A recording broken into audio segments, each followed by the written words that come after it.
that it doesn't sound as though I'm giving simplistic answers to an issue that is very complex and very difficult. Sometimes we present little prepackaged answers to depression as if, well, if you just follow these 3 steps, you'll be fine, and in 24 hours, like take a couple aspirin type thing, and everything will be well. And so I want to be very careful that I am addressing this in the proper context, that we understand that this is a very difficult and complex issue. And so I'm addressing it in that particular way. I am going to give some thoughts, obviously, as we preachers do, some 3 points, if you will, from 1 Kings chapter 19, but they're really intended to be some steps in the process that can lead you toward days of hope if you happen to be going through times of discouragement and despair right now. And I hope that they can lead you in the right path. But many times, depression, though, can be spiritual in nature, but it also can be physical. Sometimes medication is helpful. Sometimes counseling is needed. And so understand that I am very cognizant of these things as we talk on this particular subject. When Robin Williams committed suicide in 2014 at the age of 63, I think in a lot of ways it opened up the eyes of a lot of us. It was kind of a wake-up call, because here was a man who spent most of his life in front of cameras, before audiences, laughing, and often causing his audience members to laugh hysterically. And yet inside he was so disheartened that he ended up taking his own life. And we were all kind of taken aback by that. And we thought, how could someone who made a living making other people laugh, and who himself was laughing so much of the time, how could someone like that be to that point of despondency? And helped us to realize that we really don't know what people are going through. That even people around us here this morning in church, we don't know what battles they're fighting. We don't know what loads they're carrying. We don't know what tomorrow holds for any of us, or what our neighbor might be facing in this upcoming week, or how they feel when they're sitting at home by themselves or in their loneliest of times. And so we need to be aware of the needs of people around us and try to be as encouraging and helpful as we possibly can.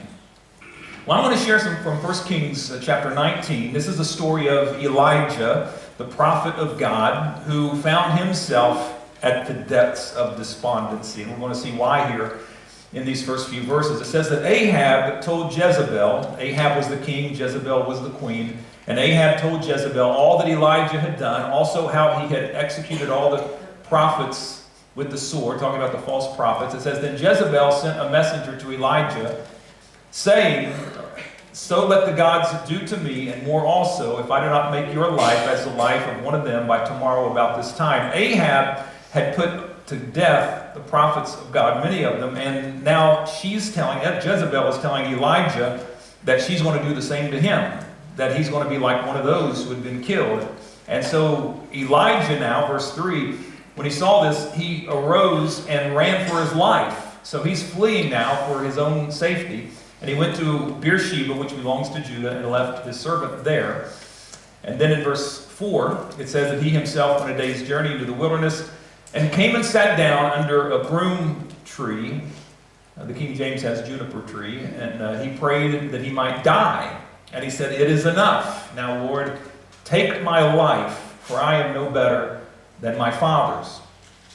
Then as he lay and slept under a broom tree, suddenly an angel touched him and said to him, arise and eat. Then he looked, and there by the head was a cake baked on coals with a jar of water. And he ate and drank and lay down again. Verse 7, the angel of the Lord came back a second time and touched him and said, arise and eat, because the journey is too great for you. And so he arose and ate and drank, and he went in the strength of that food 40 days and 40 nights, as far as Horeb, the mountain of God. The story goes on from there that tells how he was sent by God to anoint a couple of kings and a prophet, and how God led him from that point on. I'm going to begin with a quotation this morning, and then I'm going to tell you who said it. But here's how the quotation goes. I am now the most miserable man living. If what I feel could be equally distributed to the whole human family, there would not be one cheerful face on earth. To continue as I am is impossible. I must die or get better. Does anybody happen to know who said that? Yes. Oh, Abraham Lincoln. I thought, yeah, there was Abraham in the Bible, but I don't know that he ever said that. But Abraham Lincoln, very good, Pam. Bonus points for Pam. Abraham Lincoln said that, which goes to show that a person can be tremendously successful, be held in tremendously high esteem by the public, and yet still have this darkness of the soul. He said he was the most miserable man living. What a statement from our 16th president. Winston Churchill was another. Many surveys and polls have indicated that people feel that Winston Churchill was the most important man in the 20th century. And yet he called depression a black dog that followed him all of the days of his life. Two of the most threatening hazards of the Christian life are discouragement and depression. Now, I know that there are a lot of people, even good Christian people, who will say, well, Christians ought never get depressed. I mean, they know the Lord. They should be people of joy. They have grace and peace and hope. They should be rejoicing. No Christian should ever get depressed. There are people that feel that way. Christian people who will say that Christians ought never to be depressed. Now, whenever I hear people put forth that idea, I think about how that they must either be ignoring or overlooking or somehow missing many examples in the Bible where people of God suffered from great despair and depression. Moses, for example, this great leader of Israel, was often despondent over the circumstances surrounding him. Elijah, here in the text we read a moment ago, said, it's enough. He said, take my life. He was so down and discouraged, he just wanted to die. David, this man after God's own heart, who had the great victory over Goliath and becomes the greatest king of Israel, yet in the Psalms we read over and over of how down and defeated he was. And in Psalm 42 and verse 6, he said, my soul is in despair within me. And then there was Jeremiah, this great prophet who wrote 52 chapters in his prophecy, and it seemed like every time he hit bottom, somebody would hand him a shovel, you know. He was just seemed to be down so much of the time.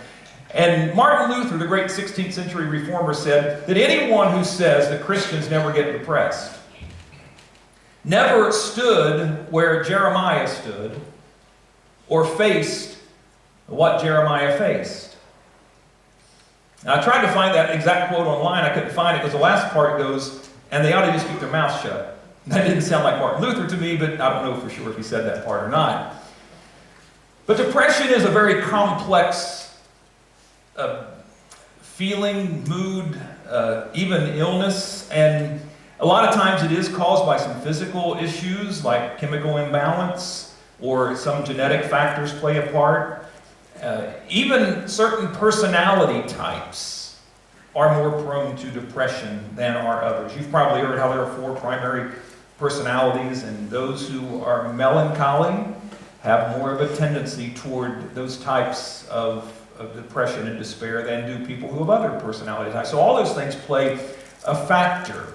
Plus, there are situations and circumstances that factor into one's feeling of despair and despondency.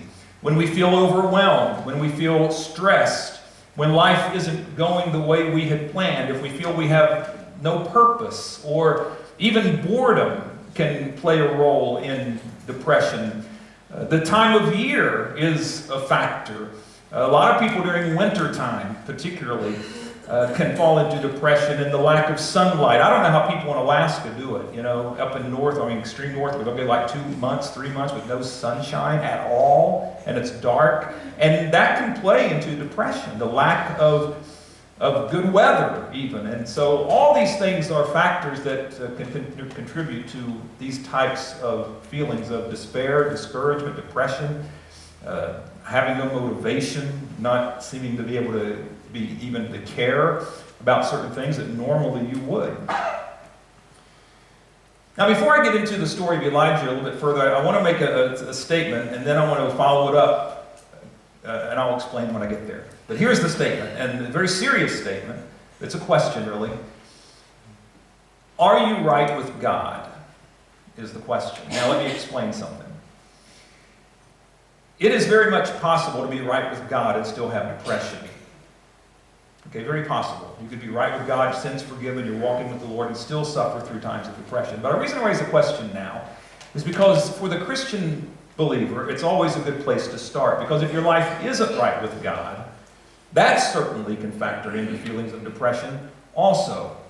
Because it's been observed over the years that when the way you're living is inconsistent with what you believe, it's impossible to be content. And so if your life has been fighting against God or contrary to God, or you're unsatisfied with how you've been walking with the Lord, that can factor into depression too. So the reason I raise the question now, before I get into the real crux of the sermon, is because if things aren't right between you and the Lord, take the time, even right now, in your heart of hearts, and pray to God and ask Him and tell Him that you want to be right with Him. Ask Him to forgive you of your sins. Tell Him you want to pursue Him, chase after Him, draw near to Him, and to get you on this road toward healing and recovery. So in this story of Elijah, let me mention 3 things that are true in this story that can also apply to us. And these might seem very simple, maybe some very common sense type things, but they're still very important. In fact, this first one might be like, really? Number 1, seek rest. It's like, really? Seek rest. But it's true. When 1 Kings chapter 19, what does Elijah do? He takes a nap. He goes to sleep. And I think that's important because it's not very often the Bible tells us about people going to sleep, because it's such a routine, mundane thing. People sleep every day. So it's not all that often you're going to hear about people going to sleep, unless it's a dream or something, or somebody falling asleep during a boring sermon. That did happen in the book of Acts, remember? They had to bring that up. But most of the time, you don't find people when he went to sleep. But it's important here because Elijah was at the depths of despair and he goes to sleep. Do you know that sometimes the most spiritual thing you might do is go to sleep? If you're really facing depression and discouragement. Now, I know you can sleep too much, don't get me wrong. I mean, I know that can lead to depression too, okay? But sometimes you can be so worn out, so exhausted, because you're on the go all the time. You're never getting any rest, and sometimes what you need as much as anything else is a good night's sleep. Sometimes if you're struggling to sleep, I mean, you want to sleep, but you just can't. You know, you have restless nights, you wake up in the middle of the night, you have insomnia. That can contribute to depression because of lack of sleep. You know, we live in a world that's just always on the go.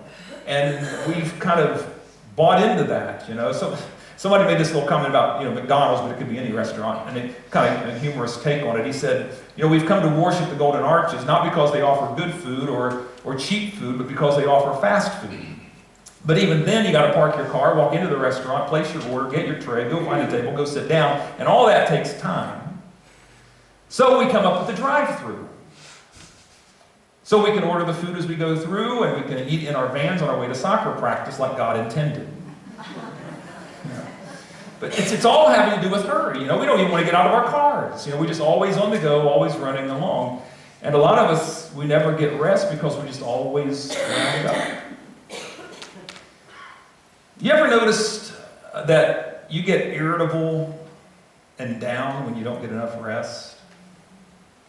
Okay, I'm glad I see a few heads nodding, because I thought maybe it was just me for a minute.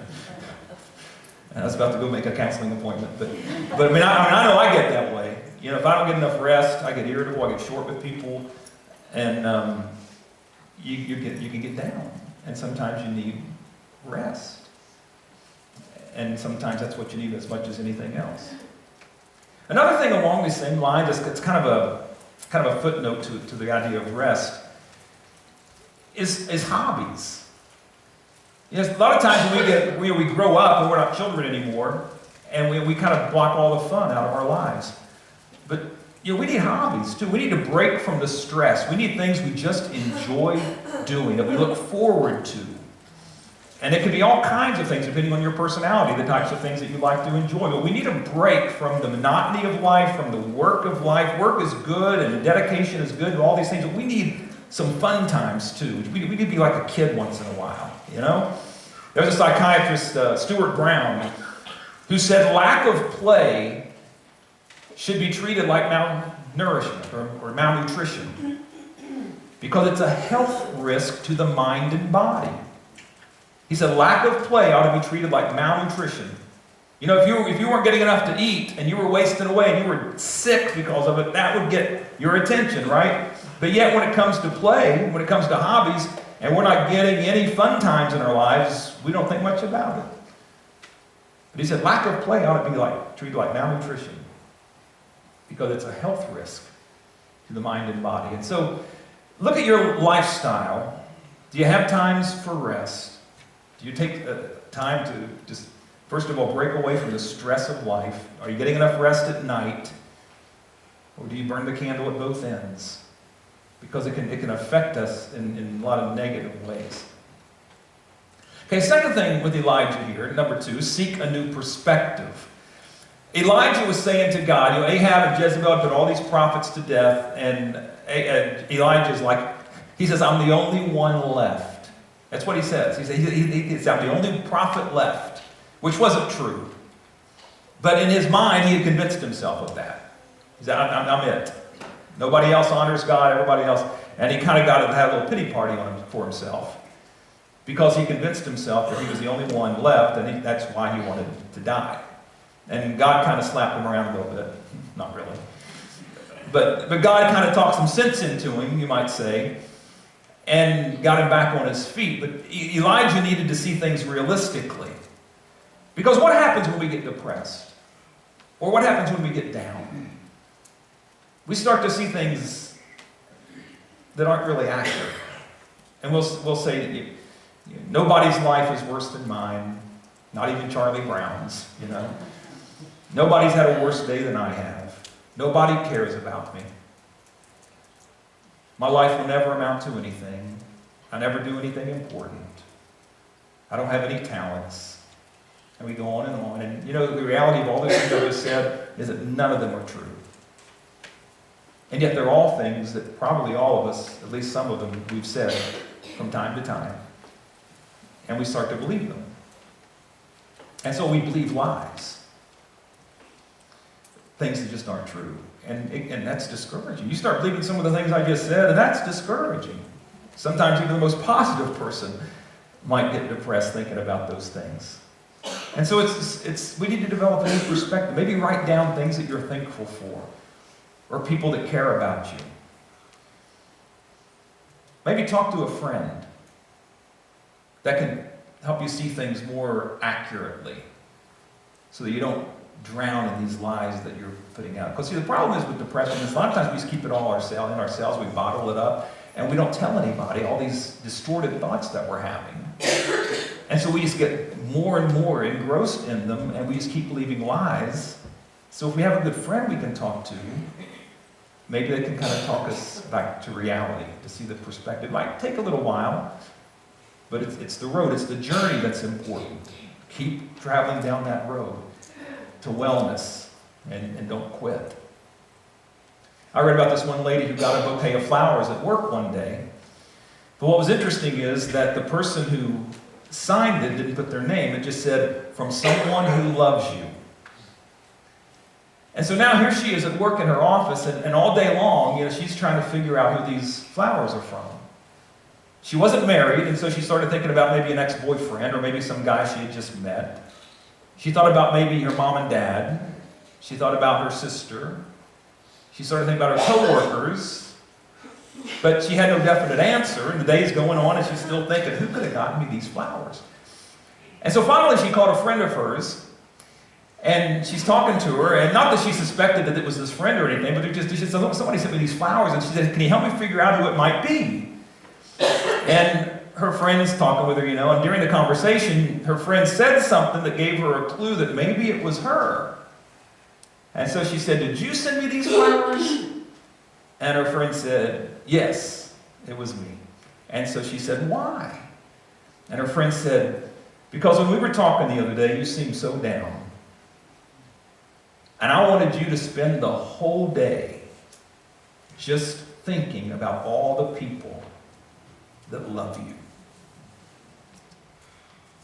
I thought, what a neat way to do that. Because all day long she was thinking about all the people that care about her. All the people that love her. And sometimes we need a new perspective. Because when we get down, we start believing lies. And it can be so discouraging. So seek a new perspective. Talk to a friend. Find somebody that understands you and can help you. Okay, number 3. This one might sound a little bizarre because you might be looking at that. Seek to serve others. And you're thinking, now wait a minute. I'm in depression. I'm not motivated. I don't care about anything. I don't want to do anything. And now you're telling me to go out and serve other people. That makes absolutely no sense at all. Well, in the story of Elijah, that's what God got Elijah to do. If you go on through the story down through verse 15 and 16, God actually gives Elijah an assignment. It has him go and to anoint a king named Hazael, and then he has him anoint another king, and then a prophet. In other words, he says, Elijah, I'm going to give you a task, I'm going to give you an assignment, because you have significance, and there's some things I want you to do. And when we're down, it's amazing. Jesus said something that's not in the gospel, it's actually in the book of Acts. And you know this because you've heard it all your life. It is more blessed to give than it is to receive, right? See, we know that. Now, do you believe it? Nod your heads. I know you do. Because if you've ever done a favor for somebody, especially one that's unexpected, or if you've ever gone out of your way, you know that feeling. It's a great feeling. You know, you feel like, I helped somebody today in a way they didn't expect, and it's just wonderful. Jesus was right. It's more blessed to give than it is to receive. And so it might seem a little counter to the mood we're feeling, but it has benefit to do for other people, to serve other people. I think that's why God gave Elijah something to do. Because if he'd just left him to his own devices, Elijah would have continued in his despondency. But God said, get up, and here's what I want you to do. And he gave him a task. And when we help other people, it goes a long way. I know it takes, we gotta get motivated, we gotta go do it, we gotta force ourselves to do it, but it pays off. You probably heard the name Karl Menninger. He was a psychiatrist who lived up until, I think, 1990. And he was doing a lecture one time on mental health, and he was talking about this very thing. And at the end of his lecture, he was taking questions from the audience. And someone asked him the question, what advice would you give to somebody who was on the verge of a nervous breakdown? And everybody expected him to say, well, go see a psychologist or something of that nature, go to counseling, whatever, which is all well. But he said this, though. He said, I would tell that person to lock up their house, go across the railroad tracks, find somebody in need, and help that person. I thought that was an interesting response to somebody who's going through a tough time mentally. Not to lock yourself up, not even to go to a psychologist, but to go help somebody. Now, God may lead you to go see a counselor, and that's great. I think God works through counselors. I don't think he was saying not to go to one, but he said, first do this. Go help somebody. Go do something for someone. I believe that's why the New Testament in particular tells us to do for others so often. In Philippians 2:4, Paul said, look not every man on his own things, but every man also on the things of others. 1 Corinthians 10:24, don't just look out for your own well-being, but look out for the well-being of others. Look out for one another. Do for other people. Because it does something inside of us. When we look for somebody else we can help, and we do something. And it doesn't have to be something that's monetary. I mean, it could be. But it could be going to visit somebody, sending a card to somebody. It could be speaking some encouraging words to somebody. It could be knowing about a need and just stepping in and doing something. It could be cooking a meal for somebody. It could be something monetary, but it doesn't have to be. It could just be using a talent you have or ability, or maybe just a phone call to say, hey, I was thinking about you today. I just wanted to talk to you. Let them know you care. And it just does something to us. Now, again, I want to be very careful that I don't come across as sounding very simplistic. Because I can imagine someone saying, so you think if I just make a phone call, it'll make me feel all that better and all my depression will go away. No, again, these are steps. Remember what I said in the beginning? These are steps in a process, in a journey. And I understand that sometimes with our physical health, it can take a while to work through physical health to get well. Sometimes it can take weeks, months, years. Depression is very similar. That sometimes it can go away quickly. Sometimes it's just a momentary phase. But sometimes it becomes very complex and very deep. And it might take months and sometimes even years. But the important thing is to continue the journey and don't give up. The tragic thing is when we give up. The tragic thing is when we say, I'm going to quit trying. And I cannot encourage you enough to keep working toward mental health and wellness, that God would lift that cloud and get you on the road to recovery. But don't just fight it alone. That's so important. Don't just fight it alone, but find some help. And start with the Lord. Start with the Lord. And let Him lead you in the proper channels. Stand together with me as we pray. Would you do that? Lord Jesus, Lord, our mind is just as important, if not more important, than our body.